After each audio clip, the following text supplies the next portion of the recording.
Quantos estão felizes com Jesus nessa noite?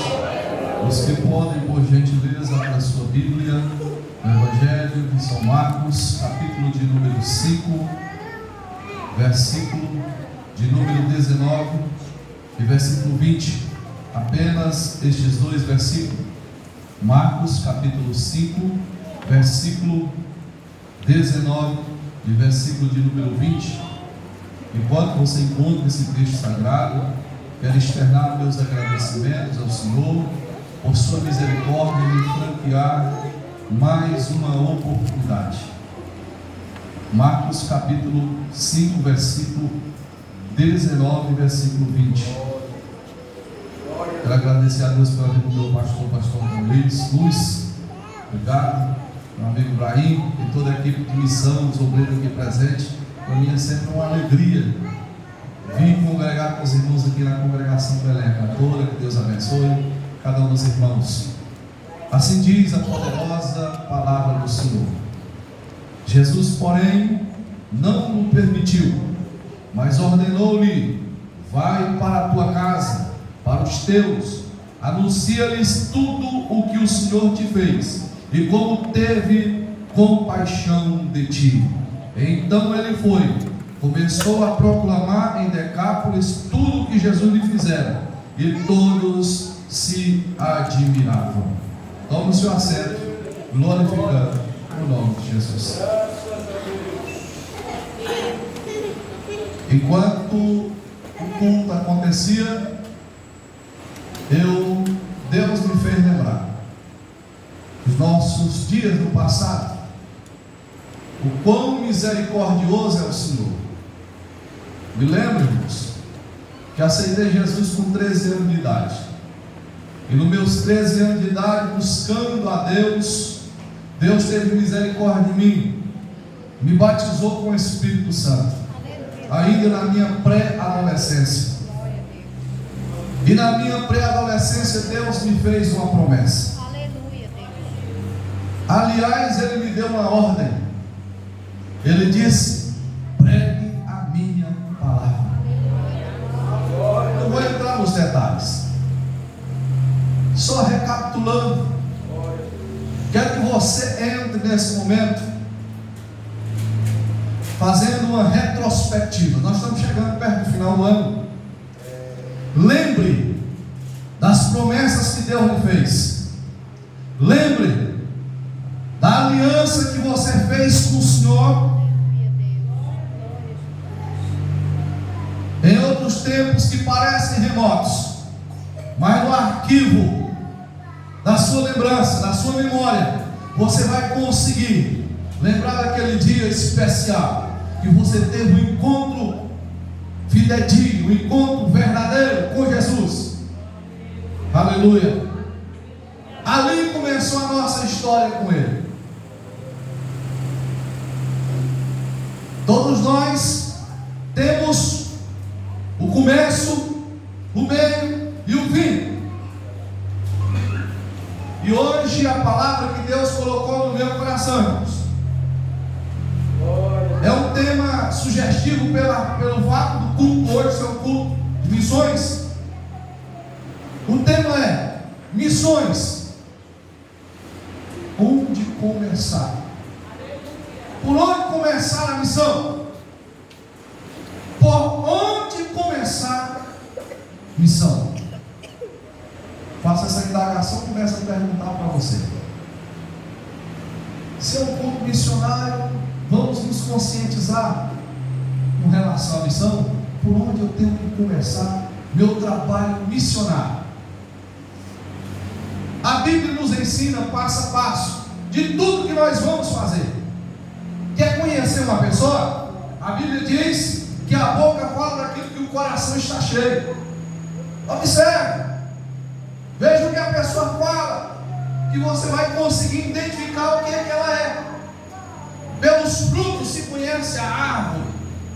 Se você observar a palavra de Deus, você vai ter sempre o norte, você vai ter sempre algo para te conduzir para o caminho correto. E nós percebemos aqui, neste texto sagrado, o encontro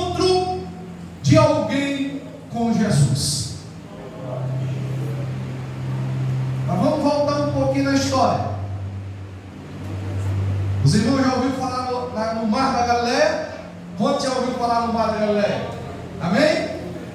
Então é de conhecimento de praticamente todos os crentes. A história bíblica, em especial o ministério de Jesus, foi sempre narrado nas mediações do Mar da Galileia. Quantos milagres aconteceram nas cidades, nas aldeias que estavam ali ao lado do Mar da Galileia. Se você perceber, você vai observar que a maioria das ações de Jesus foi naquele contorno, foi naquela região. Galileia, que por final foi colocado o nome do Mar da Galileia, porque pertencia à região da Galileia. É uma região chamada Galileia, composta por várias cidades e vilarejos, vilas de pescadores, etc. E uma certa ocasião, a Bíblia não nos diz que dia da semana era, mas certo é que Jesus, na margem do Mar da Galileia, entrando em um barco, estava cercado de uma grande multidão, e ele pregou para aquela tão grande multidão. Estavam ali próximo de Jesus, e de repente Jesus teve uma ideia muito importante. Ele falou para o seu discípulo: nós iremos atravessar o Mar da Galileia e vamos chegar do outro lado. Do outro lado estava Decápolis, formado por cerca de 10 cidades, e conhecido também como as colinas de Golã.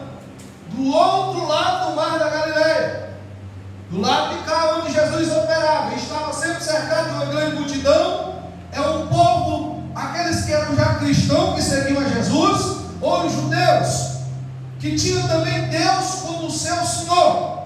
Mas do outro lado, das colinas de Golã, do outro lado, em Decápolis, tinha um povo que era um povo que adorava outros deuses, um povo que não tinha os mesmos costumes dos de cá. Eles estavam adorando até mesmo o imperador romano da época. E uma das práticas daquele povo, que Jesus pretendia então visitar, eles eram criadores de porcos. Vocês bem sabem que judeu não come carne de porco, e nem criam porco, nem comercializam porcos. Mas do lado de lá, do outro lado do Mar da Galileia, existia uma sociedade que tinha muitos produtores que criavam porcos para sua alimentação e para comercializar. E Jesus então resolve sair para visitar o outro lado. Você já ouviu falar na tempestade, que o mar teve uma grande tempestade que queria naufragar o barco por discípulos de Jesus? Vocês lembram dessa história? Exatamente neste dia, a Bíblia diz que já no final do dia, Jesus faz esse convite para que possam ir para o outro lado. Eu não sei se eles já estavam no meio do mar, mas eu acredito que sim. Alguns dizem que o Mar da Galileia tem uma extensão de 19 quilômetros de comprimento e 13 quilômetros de largura. Outros dizem que tem 13 quilômetros de comprimento e 7 de largura. Sendo uma medida ou outra, nós podemos configurar como um grande mar. O que está escrito aqui? É um grande mar, é um grande lago, alimentado pelo Rio Jordão, que desce e supre a necessidade daquele tão grande lago chamado de mar. Certo é que Jesus, estando, acredito eu, que no meio deste mar, veio uma grande tempestade. Essa grande tempestade estava de sobremaneira açoitando aquele barco, que os discípulos entraram em desespero e disseram: nós vamos perecer, nós vamos morrer. Jesus, irmão, diferente dos discípulos, estava no porão do barco, descansando. Porque Jesus era 100% Deus, mas 100% homem. Tinha passado o dia todo pregando com uma tão grande multidão, isso estava um cansaço. E ele estava descansando. E quando os discípulos não sabiam mais o que fazer, lembraram que tinha alguém extraordinário com ele no barco. E foram ter com Jesus. E chegaram, eu não sei se pegaram na camisa de Jesus, né? Eu não sei se pegaram no braço de Jesus, no pé de Jesus, mas chegaram e disseram: mestre, o senhor não se importa que nós estamos prestes a perecer?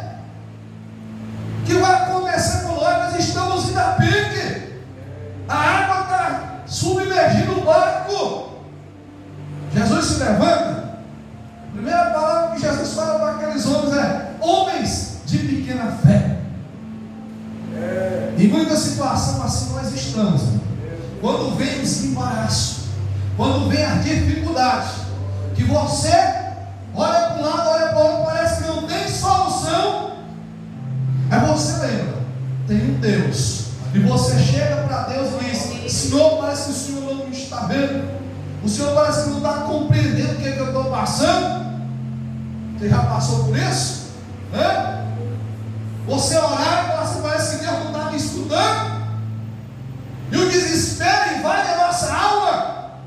E nós pensamos: meu Deus, o que será de mim? É o último dia.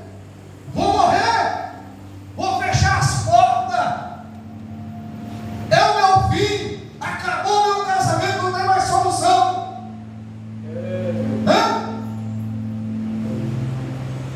Essa enfermidade agora não escapa. Então existe esses momentos que vem essas reflexão profunda na alma, que muitas das vezes bate o desespero, como aconteceu com os discípulos de Jesus. Mas graças a Deus que eles lembraram que Jesus estava com ele no barco, porque eles estavam com uma missão designada pelo Mestre. E eu pergunto: onde estão aqueles que têm uma missão para cumprir nesta terra? Você tem esta missão? Eu quero te dizer uma coisa: se você saiu para cumprir esta missão, você não vai sozinho. Aquele que designou você para esta missão está contigo todos os dias, todos os momentos, aleluia, inclusive nos momentos de tempestade, nos momentos tempestuosos na tua vida, Ele está sempre do seu lado. O que eu acho interessante, por que Jesus sai agora no meio de uma multidão que estava aclamando o nome dele, rodeado porque todos queriam ouvir, está perto dele e vai para uma terra de um povo cheio de idolatria? Ali havia um homem, esse homem chamado de endemoniado de Gadara. Você já ouviu falar desse nome? Endemoniado de Gadara. Certo é que Jesus chega, eu não sei se foi no mesmo dia, porque remar 13 quilômetros ou 7 quilômetros no braço, por mais que eram 12 discípulos, não é fácil chegar lá do outro lado. Eu acredito, isso aqui não está na Bíblia, mas eu acredito que Jesus chegou lá ao amanhecer, porque já era começo, final da tarde, quando eles embarcaram, né? Eu acredito que eles passaram a noite. A tempestade talvez tenha sido a noite, certo? Certo é que eles chegaram do outro lado. E quando Jesus coloca o pé na praia, na margem, surge o homem miseravelmente possesso de demônios, o gadareno, que habitava dentro dos túmulos, que com pedra cortava o seu próprio corpo, andava despido, porque não tinha roupa que podia lhe comportar, ele estraçalhava tudo, era alguém que estava mais da sociedade, e a Bíblia diz que todos tentavam prender, conter aquele homem, mas ninguém podia com aquele homem, porque os demônios que habitavam naquele homem tinham uma grande força, e todos temiam aquele homem. E ele habitava à margem da sociedade, no cemitério. Mas aquele homem veio ao encontro de Jesus. E naquele momento ele se aproxima de Jesus e já começa a se apresentar.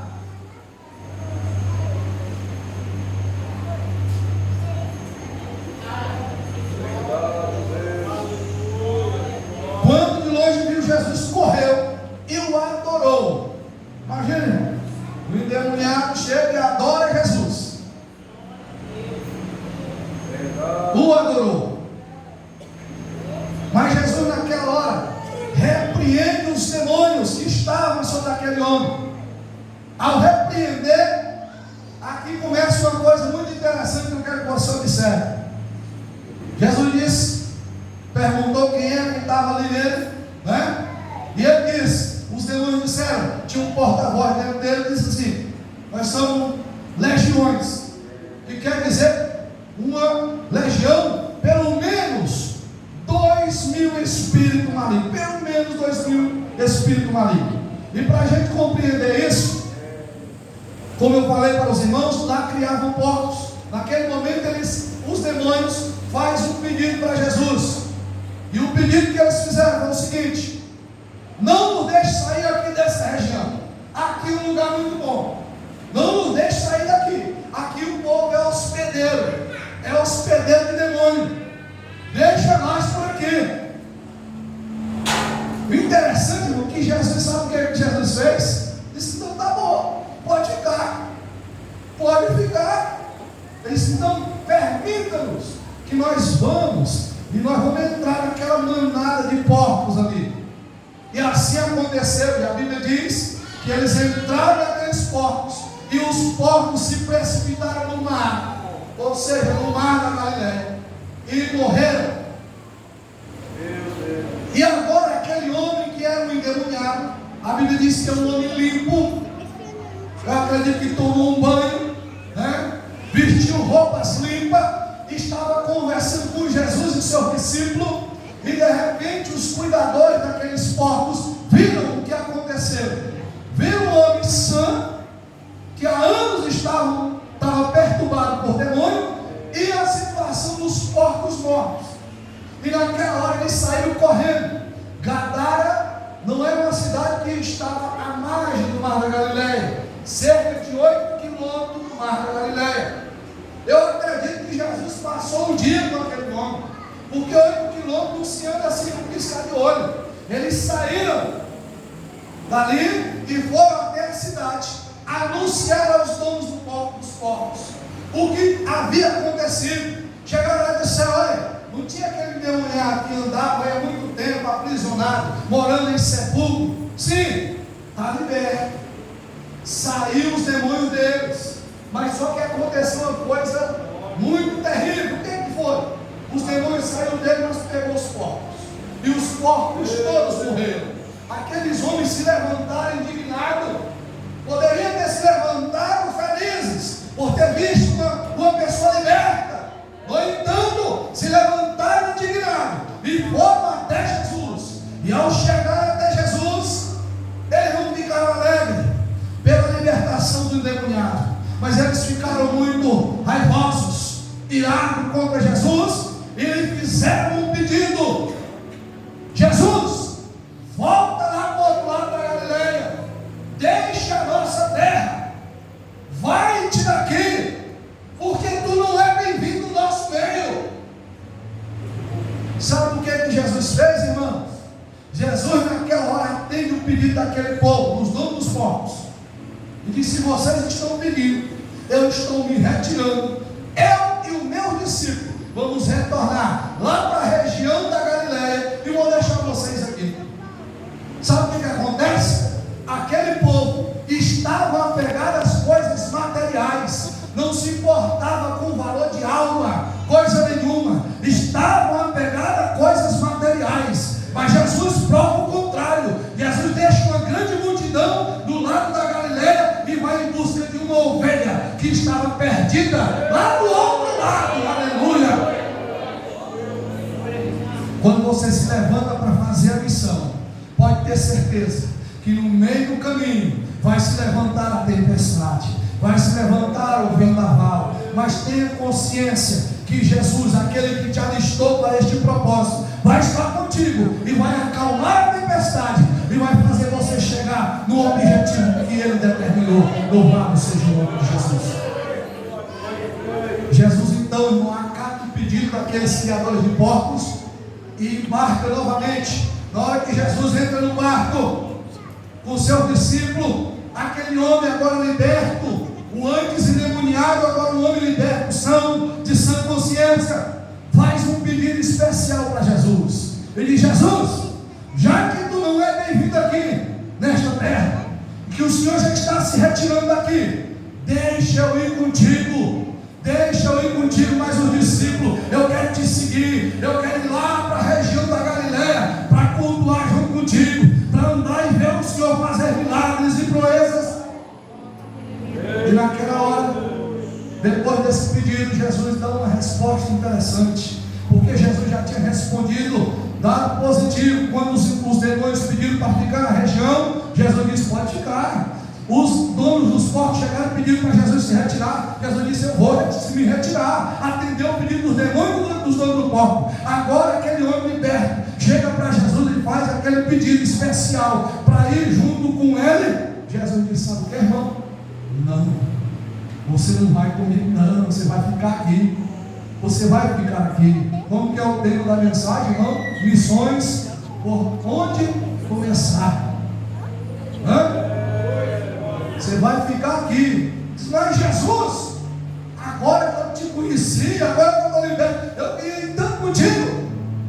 Tem muito crente quando aceita Jesus, ele já coloca no coração: Senhor, se tu me mandar para a África, para o Nordeste, não sei para onde, eu estou pronto para ir.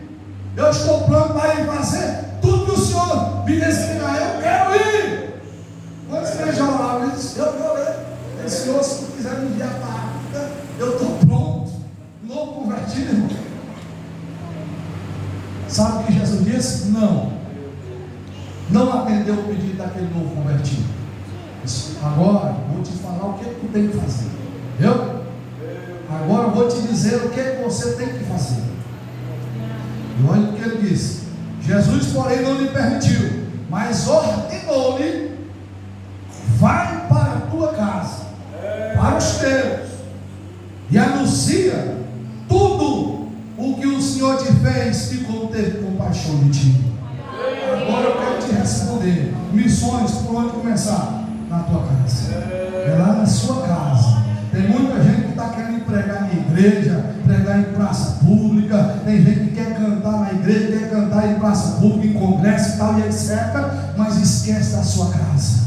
É na tua casa que começa o verdadeiro campo missionário. Aleluia. Jesus disse: tu não vai comigo, porque tu tem que primeiro cumprir o dever de casa. Você tem que cumprir o dever com os teus. Não tem os teus parentes que há tempo não te conhecem como um homem são, um homem liberto. Sim, volta para lá e anuncia com grandes coisas o Senhor fez e como Ele teve misericórdia, compaixão de ti. Aleluia. Aleluia. E para finalizar, a Bíblia diz: o que adianta o homem ganhar o mundo inteiro e perder a sua alma? E eu quero fazer aqui a minha complementação, não dizendo que a Bíblia não tenha total assertividade no que está escrito, mas eu quero fazer uma complementação que eu acredito para o momento. O que adianta o homem ganhar o mundo inteiro e perder a sua família? Você ama seus filhos? Você ama o seu pai? Você ama a sua sogra? Oi, mas que difícil. Você ama seu sogro? Você ama seu vizinho? Mas comece primeiro dentro da sua casa. Tem muita gente que está querendo atender os que estão jogados pelas ruas. E muitas das vezes, um dentro da sua casa está jogado com depressão, pensando em morrer, se matar, tirar a própria vida. E você, como luz da terra, sal da terra e luz do mundo, melhor dizendo, não faz nada. Cumpra o seu dever dentro de casa. O que a Bíblia diz em Atos dos Apóstolos? Os discípulos já queriam ir missão. Jesus diz: olha, ficai em Jerusalém. Jerusalém o quê? É a nossa casa, representa a nossa casa. Ficai em Jerusalém, até que do alto seja revertido. Depois é que vocês vão sair para Samaria, Judeia, até os confins do mundo. Portanto, missão não tem começo, tem um meio e tem um fim. Aleluia. Comece primeiro dentro da tua casa. Aleluia. O que aconteceu para comprovar que a tua casa tem promessa na palavra de Deus? Eu lhe convido a se colocar de pé, por gentileza. Aleluia. Quero que você saia daqui com essa consciência. Que adianta, irmão, nós ganhar o mundo inteiro e perder a nossa família? O que tem de crente cheio de remorso, pastor Antônio, porque não teve coragem de falar do amor de Deus para o pai, e o pai morreu nesse Covid-19. Não teve coragem de falar de Jesus para o tio, e o tio morreu. O tio que tanto amava, a mãe, o irmão, morreu sem ouvir falar de Jesus. Sabe por quê? Porque você simplesmente se colocou como aquele soldado covarde, que não teve a ousadia de falar do amor de Deus para os seus, para dentro da tua casa. Quero ganhar tudo, mas perco aqui a minha família. O que adianta? Eu quero aqui rapidamente dizer que dois homens, grandes homens de Deus, que tiveram verdadeiro antagônico, famílias antagônicas diferentes. Noé e Davi. Davi, um homem segundo o coração de Deus. E o que aconteceu com Davi? Um homem que não deu exemplo para os seus filhos como pai de família. Tinha a sua comunhão com Deus. Mas quando você pega a vida pregressa de Davi, é uma vida cheia de coisas terríveis. Tem assassinato, tem adultério, tem latrocínio, tem tantas coisas que contrapõem as verdades de Deus. Mas no entanto era um homem segundo o coração de Deus. Mas quando se trata de família, tinha uma família destruída, tinha irmão que tinha abusado de irmão que matou irmão, enfim, tem uma série de coisas terríveis dentro da casa, entre a família de Davi. Ele ganhou o mundo inteiro como rei, foi considerado, respeitado, mas perdeu a sua família. Agora nós olhamos para a vida de Noé. Noé pregou para o mundo e não ganhou o mundo. Mas no dia em que Deus deu a ordem para Noé, dizendo: Noé, é chegado o momento, entra na arca, tu e a tua casa. Aleluia. É isso que Deus quer. É isso que Deus quer. Que isso seja consagrado, que a tua família tem o direito de escutar o trombeta de Deus e entrar no céu pela porta. Oh, aleluia. Para finalizar, Paulo, estando diante de um homem desesperado, dizendo: o que é que eu posso fazer? Porque aconteceu aqui um terremoto e todos estão livres. Paulo disse para aquele homem que guardava aquela prisão, porque ele queria tirar a própria vida. Paulo disse: não faça tal contigo, creia no Senhor Jesus e será salvo tu e a tua casa. Aleluia. A salvação não é só para você não, irmão. É tua filha, é teu filho, é teu esposo, é tua mãe, é os que estão dentro todos que fazem parte da tua casa, está debaixo de uma promessa de Deus. Mas depende de você. Você precisa se levantar como sal da terra e luz do mundo dentro da tua casa. Aleluia. Você precisa se levantar como arauto de Deus na última hora para anunciar as virtudes de Deus e o quanto Ele teve misericórdia de ti. Vamos fazer uma oração agora. Essa é uma oração de concordância. Eu concordo que a tua família, que os teus filhos, que o teu esposo que ainda não é crente, que teu pai que ainda não se converteu, que os teus irmãos, aleluia, vão entrar nessa porta e vão cultuar o Deus vivo que tu serve. Só aqueles que concordam, levanta a mão e exalta o nome do Senhor. Nós vamos orar com essa oração de concordância. Jesus, tua palavra foi pregada nesta noite. Senhor, nós concordamos que as famílias, que é a base da sociedade, a minha família te pertence, os meus filhos, minha esposa, meus pais, meus irmãos, todos que compõem minha parentela pertencem ao Senhor, porque o Senhor fez uma promessa que eu deveria crer e ter certeza que a promessa chegaria até a minha família.